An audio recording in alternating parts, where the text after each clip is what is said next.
اب بات کر دو پوائنٹ پہ نہ آئے جی سر. بسم اللہ الرحمن الرحیم. اب 3 گھنٹے ہو گئے ہیں.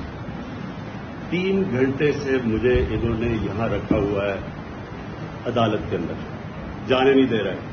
کبھی کوئی بہانہ مارتے کبھی کوئی بہانہ مارتے. میں آج ساری قوم کو کہہ رہا ہوں کہ عدالت نے مجھے ہر جگہ بیل دے دی ہے. میرے اوپر اب کوئی کیس نہیں ہے, میں آزاد ہوں.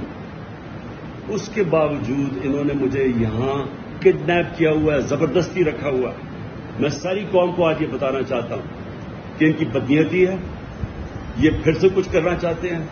ساری قوم تیار ہو جائے کہ ایک جب عدالتوں کے فیصلے نہیں مانے جا رہے, جس ملک کے اندر قانون کی حیثیت ہی ختم ہو گئی ہے, تو عوام کو پرامن احتجاج کرنا چاہیے. نہیں تو ہم بھیڑ بکریاں بن گئے ہیں. جب آئین کی بھی کوئی پرواہ نہ ہو, جب قانون کی بھی پرواہ نہ ہو, جو طاقتور ہو جو مرضی چاہے, کہ عدالت نے فیصلہ کر دیا کہ میں آزاد ہوں. 3 ججز نے ہائی کورٹ کے فیصلہ کیا ہے, اس کے باوجود مجھے یہاں روکا ہوا انہوں نے پچھلے 3 گھنٹے سے. میں ساری قوم کو بھی بتا رہا ہوں, آپ پرامن طریقے سے احتجاج کے لیے تیار ہو جائیں.